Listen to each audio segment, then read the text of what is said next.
आजकल एक बहुत ही बड़ी डिबेट चल पड़ी है इंडिया में कि जो कन्वर्टेड दलित हैं, जो कि क्रिश्चियनिटी या इस्लाम में कन्वर्ट हो गए हैं, एक्सेप्ट बुद्धिस्ट में जो कन्वर्ट हुए हैं, सिख में जो कन्वर्ट हुए हैं दलित को छोड़ के, तो क्या उनको आरक्षण का लाभ मिलना चाहिए आफ्टर कन्वर्जन या नहीं। अभी तक जो इंडियन कॉन्स्टिट्यूशन का प्रोविज़न है, जो प्रेसिडेंशियल ऑर्डर है 1950 का, यहाँ पे आप देख सकते हैं कि जो प्रेसिडेंशियल ऑर्डर है 1950 का, करंटली द कॉन्स्टिट्यूशनल ऑर्डर 1950 का जो है शेड्यूल कास्ट का, उसमें सिर्फ हिंदू, बुद्धिस्ट और सिख कम्युनिटी को ही इंक्लूड किया गया है एससी के लिए। बाकी जैसे क्रिश्चियन है या इस्लाम है, उस उनको जो है उन उनमें जो शेड्यूल कास्ट के लोग हैं उनको जो है रिजर्वेशन का बेनिफिट नहीं दिया जा रहा है। तो इसके लेके एक बहुत ही बड़ी डिबेट छिड़ी हुई है और यहाँ पे आज बहुत सारे पॉइंट जो है इस आर्टिकल में डिस्कस किए गए हैं। तो यहाँ पे 3 मेंबर की जो है कमीशन एक बनाया गया है सेंट्रल गवर्नमेंट द्वारा, और जिसको जो है हमारे पूर्व चीफ जस्टिस ऑफ इंडिया जो हैं के जी बालकृष्णन हेड करेंगे। इसमें 3 मेंबर हैं और यहाँ पे देखिए 3 मेंबर के नाम भी दिए गए हैं। इसमें है प्रोफेसर सुषमा यादव जो कि मेंबर हैं यूजीसी, और रिटायर्ड आईएएस ऑफिसर हैं रविंद्रन कुमार जैन। तो और इसमें देखिए 2 ईयर की डेडलाइन भी दी है, 2 year deadline to submit a report on the issue starting from the day justice Balakrishna takes charge of commission. यानी जो चेयरपर्सन है जस्टिस के जी बालकृष्णन है, और के जी बालकृष्णन भी एक दलित ही हैं। तो एक अच्छी बात है कि दलित का इशू है और एक दलित मेंबर इसमें चेयरपर्सन है, जो कि बहुत ही अच्छी डेमोक्रेटिक सेटअप को दिखाता है हमारे। उसके बाद यहाँ पे हम बात करते हैं कि और भी क्या क्या चीज़ें हुई हैं। तो यहाँ पे जो और चीज़ें हैं, इन चीज़ों में आप देख सकते हैं कि उन जो सबसे पहले जो प्रेसिडेंशियल ऑर्डर आया 1950 में, जिसमें ये बोला गया कि जो एससी कम्युनिटी के लोग हैं उनको जो है रिजर्वेशन दिया जाएगा जॉब में और एजुकेशन फील्ड में। तो वो जो प्रोविज़न किया गया था वो ओनली हिंदूज़ के लिए किया गया था 1950 में। लेकिन बाद में यहाँ पे देखिए जो काका कालेलकर पैनल की रिपोर्ट आई 1955 में। कालेलकर पैनल जो है फेमस है, ये पहला जो है जो बैकवर्ड क्लास कमीशन था, ये फर्स्ट बैकवर्ड क्लास कमीशन था। तो इनकी जो रिपोर्ट आई उस उन्होंने कहा कि नहीं ठीक है, आप जो है अदर रिलीजन के लोगों को भी इंक्लूड कर सकते हो, जरूरी नहीं कि वो हिंदू ही एससी हो, क्योंकि ये स्ट्रक्चरल इशू है। इवन कन्वर्जन के बाद भी जो दलित में जो छुआछूत का भावना है वो बना हुआ है समाज में, जो है अभी भी उनको एक्सेप्ट नहीं कर रहा है कन्वर्जन के बाद भी। तो आप दे सकते हो अदर रिलीजन के लोगों को भी रिजर्वेशन। तो यहाँ पे 1955 में सबसे पहले जो है सिख को इंक्लूड किया गया। मतलब अब जो है जो सिख कम्युनिटी में जो दलित थे उनको जो है अब रिजर्वेशन के तहत इंक्लूड कर लिया गया। और फिर 1983 में एक हाई पावर्ड पैनल आई। निश्चित रूप से 1983 में हमारे प्रधानमंत्री इंदिरा गांधी जी थे। तो उनके कहने पे फिर ये 1990 में जो दलित बुद्धिस्ट है उनको भी इंक्लूड कर लिया गया। तो अभी हिंदू, बुद्ध और सिख, ये 3 रिलीजन के लोग एससी रिजर्वेशन का लाभ उठा सकते हैं। अब यहाँ पे सेंटर के आर्गूमेंट को भी बोला गया है। तो यहाँ पे सेंटर ने कहा है कि जो रिलीजन इंक्लूड किए गए हैं एससी के अंदर, शेड्यूल कास्ट के अंदर, वो एक्चुअल में लार्जर जो एक इंडिक सिविलाइजेशन है उसके ब्रांचेज हैं, जैसे हिंदुज़म है, बुद्धिज़्म है, सिखिज़्म है। ठीक है, तो हमने जो है उनको इस नाते जो है इंक्लूड किया है, क्योंकि ये माना जाता है कि जो इंडिक रिलीजन है उसमें जो है छुआछूत या अनटचेबिलिटी उसका एक पार्ट है। लेकिन जो नॉन इंडिक रिलीजन है जैसे क्रिश्चियनिटी, इस्लाम है, इसमें क्या इक्वलिटी की बात की गई, यहाँ पे किसी भी प्रकार का अनटचेबिलिटी की बात नहीं की गई। निश्चित रूप से यहाँ पे मतलब सेक्टेरियन ग्रुप्स तो हैं, जैसे शिया हैं, सुन्नी है इस्लाम में, या क्रिश्चियनिटी में कैथोलिक हैं, प्रोटेस्टेंट हैं। लेकिन जो ओवरऑल अगर अनटचेबिलिटी का जो कॉन्सेप्ट है वो देखा जाए तो जो ग्रेटर इंडिक सिविलाइजेशन है उसमें है। यानी जो इंडिक रिलीजन है जैसे सिखिज्म है, हिंदुज़म है, बुद्धिज्म है, जैनिज्म को छोड़ सकते हैं क्योंकि जैनिज्म में एक्चुअल में उसमें बेस्ट कास्ट लोग ज़्यादा हैं। तो एक पर्टिकुलर ग्रुप है, वो एक ज़्यादा इन्फॉर्म ग्रुप है। लेकिन वहीं पे जहाँ पे हम अब्राहमिक रिलीजन या नॉन इंडिक रिलीजन देखते हैं तो वहाँ पे छुआछूत नाम का कोई चीज़ नहीं है। तो उसको लेके सेंट्रल गवर्नमेंट का आर्गूमेंट है कि हम जो रिजर्वेशन का भी प्रोविज़न है जिसमें दलित, जो है हिंदू रिलीजन के, सिख रिलीजन, बौद्ध रिलीजन की ही उनको रिजर्वेशन मिल रहा है, वो सिर्फ इसलिए मिल रहा है क्योंकि वो इंडिक रिलीजन के पार्ट हैं, और जो अनटचबिलिटी है वो इंडिक रिलीजन का ही पार्ट माना गया है। ठीक है, इसके बाद आगे बात करते हैं। आगे यहाँ पे बात की गई है कि और भी क्या इश्यूज हैं इसमें। तो यहाँ पे कहा गया है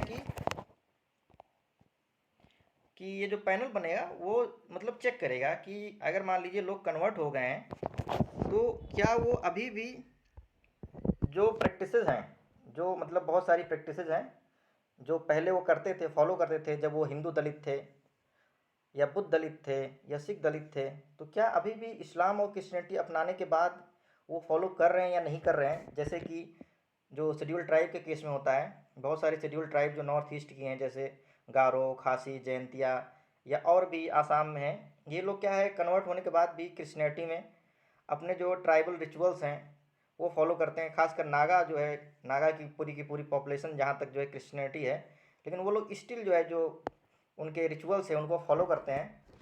तो ये पैनल जो अभी 3 मेंबर का बनेगा, के जी बालकृष्णन और सुषमा यादव और जो रविंद्रन जैन है, तो वो ये चेक करेगा कि क्या जो ट्रेडिशंस हैं, जो कस्टम्स हैं, जो सोशल्स हैं, अदर फॉर्म्स ऑफ डिस्क्रिमिनेशंस हैं, वो सारी चीज़ें को वो देखेगा, चेक करेगा। ठीक है, ये भी यहाँ पे बात हो रही है कि noting that several representation of existing SC communities have staunchly oppose the inclusion of convert to other religion. तो यहाँ पे ये भी एक चीज़ बहुत नोट करने वाली बात है कि जो बहुत सारी एससी कम्युनिटीज़ हिंदू, बुद्ध और सिख रिलीजन की हैं, वो जो कन्वर्ट लोग हैं उनको इंक्लूड करने के लिए विरोध भी कर रहे हैं। तो इसको भी बोला गया है कि गवर्नमेंट, जो सेंट्रल गवर्नमेंट है वो बोल रही है कि आप इसको भी एग्जामिन कीजिए कि अगर हम इनको इंक्लूड करते हैं, जो दलित, क्रिश्चियन हैं और मुस्लिम्स हैं, अगर उनको इंक्लूड करते हैं तो बाकी जो कम्युनिटीज़ हैं उन पर क्या इम्पैक्ट पड़ेगा। निश्चित रूप से इम्पैक्ट पड़ेगा, क्योंकि अगर देखा जाए तो जो क्रिश्चियंस हैं या मुस्लिम का तो उतना अच्छा एजुकेशन फील्ड में तो नहीं है, लेकिन अगर क्रिश्चियंस का देखा जाए तो काफ़ी अच्छा उनका जो है एजुकेशन फील्ड में है। तो निश्चित रूप से जो हिंदू एससी हैं या जो बौद्ध एससी हैं, जो या सिख एससी हैं, उनके अपेक्षा उनके उनके पास ज़्यादा एजुकेशन अपॉर्चुनिटीज़ हैं, ज़्यादा पढ़े लिखे वो सेक्शन है, तो ज़्यादा जो है उनके पास जॉब अपॉर्चुनिटी होगा, ज़्यादा उनका रिप्रेजेंटेशन भी होगा, भले वो संख्या बल में कम होंगे। और जो ऑलरेडी जो वीक सेक्शन है उनके पास शायद और भी अपॉर्चुनिटी कम हो जाएंगे, ऑलरेडी उनके पास अपॉर्चुनिटी कम है, तो अगर इनको इंक्लूड किया जाता है तो निश्चित रूप से हो सकता है कि और अपॉर्चुनिटी कम हो जाए, तो इस बात को भी चेक करना होगा। फिर यहाँ पे सोशल डिसेबिलिटी की बात की है, तो यहाँ पे सबसे पहली बात इन्होंने चैलेंज किया है कि रिलीजन जो है एक क्राइटेरिया नहीं होना चाहिए। मतलब जो इंडिया है वो एक सेकुलर स्टेट है, और सेकुलर स्टेट में अगर कोई चीज़ दी जाती है तो उसको रिलीजन से जोड़ के नहीं दी जानी चाहिए। और यहाँ पे इन्होंने मेंशन भी किया गया है, since the first backward class commission headed by Kaka Kalelkar in 1955 that has documented the existence of caste and caste discrimination among Indian Christian, Indian Muslim, concluding that Dalit convert continued to face the same social disabilities even after leaving the Hindu fold। तो जो untouchability का जो concept है वो ना सिर्फ हिंदू, बौद्ध और सिख में है, बल्कि मुस्लिम्स में भी और क्रिश्चियनिटी में भी वो घुसा पड़ा हुआ है। यानी कि अगर वो लोग कन्वर्ट होके किसी अदर रिलीजन में भी जाते हैं तो वहाँ भी upper caste versus lower caste हो जाता है। और ये बहुत सारा केसेस जो है केरला में खास कर आया था कि वहाँ पे जो चर्चेज हैं उस अपर कास्ट के, उसमें लोअर कास्ट के, एससी कास्ट के लोगों को अलाउ नहीं जाता है, एससी कास्ट का अलग चर्च है। फिर आपने देखा होगा कि सत्यमेव जयते जो आमिर खान ने चलाया था, उसमें भी एक बहुत बड़ा ही डिबेट हुआ था, उसमें भी बहुत सारे मुस्लिम्स जो थे उन्होंने कहा था कि नहीं, हमको मस्जिदों में अलाउ नहीं किया जाता है, हम जो है तरह तरह की पार्टियों के पास जाते हैं, फिर जो है वो पॉलिटिकल पार्टी जाती हैं, विरोध होता है, प्रदर्शन होता है, फिर हमको अलाउ किया जाता है। और बाकी हिंदू रिलीजन का तो सबको पता ही है कि मंदिरों में लेके लगातार जो है इशूज़ होते ही रहे हैं। तो ये यहाँ पे ये बोला गया था कि कंटिन्यूस जो है ऑपरेशन जो है हो रहा है। इवन उन्होंने हिंदू रिलीजन छोड़ भी दिया है तो भी उनको जो ये सोशल डिसेबिलिटी है टचबिलिटी के फॉर्म में, वो जो है कंटिन्यूस मेंटेन्ड है। ठीक है, तो उसको लेके ये बोला गया था कि लगातार मेंटेन है। जो काका कालेलकर जो रिपोर्ट थी 1955 की, जो first backward class commission report थी, तो इन्होंने कहा था कि these include the report of committee on untouchability, economic and social development of schedule caste 1969। फिर एक 1969 में भी कमेटी आई। फिर जो है एक जो है माइनॉरिटी कमेटी आई 1983 में। फिर report of prime ministers high level committee formed in 2006, Congress government. फिर एक 2006 में आई। फिर रंगनाथन मिश्रा कमेटी रिपोर्ट आई। रंगनाथन मिश्रा कमेटी रिपोर्ट सबसे लेटेस्ट में आई थी, 2011 में आई थी। और एक एफिडेविट में and in an affidavit filed before the Supreme Court in November 2019, Union government has refused to accept these reports as evidence of continued social disability due to caste identity.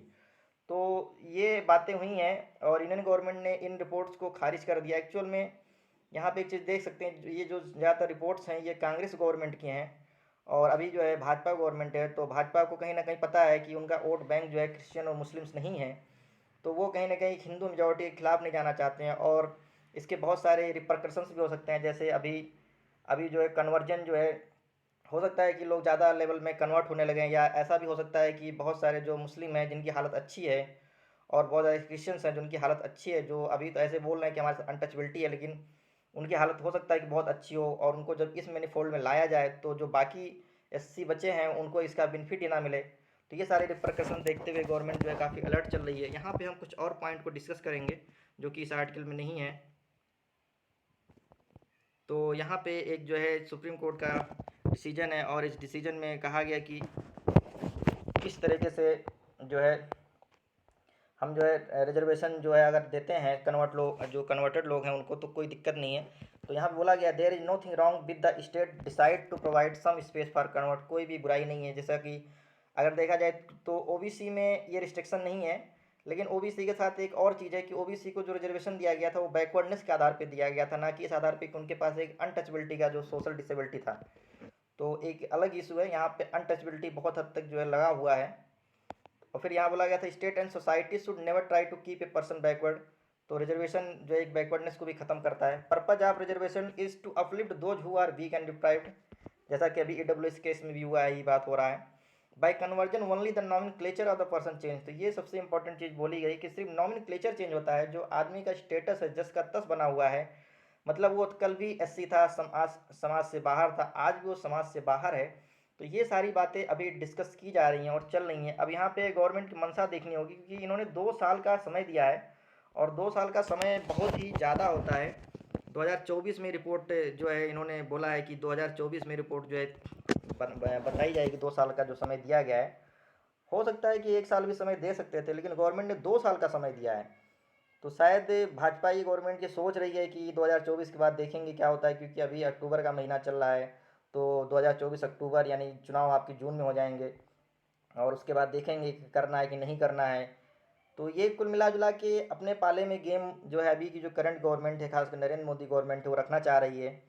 और निश्चित रूप से जो अभी लगातार जो है कुछ कास्ट सेंसस को लेकर लगातार बिहार में खासकर जो एक एक पोलराइजेशन हुआ कि कास्ट सेंसस कराया जाए, लगातार जो अटैक्स विपक्ष कर रहा है गवर्नमेंट पे, तो शायद उसको भी अवॉइड करने के लिए गवर्नमेंट ने इस तरीके का प्लान बनाया है कि ठीक है, जो अभी चुनाव है 2024 में उसको लेके एक जो है upper caste versus lower caste ना हो जाए, जो जो कि हुआ था 19 में मंडल वर्सेस कमंडल।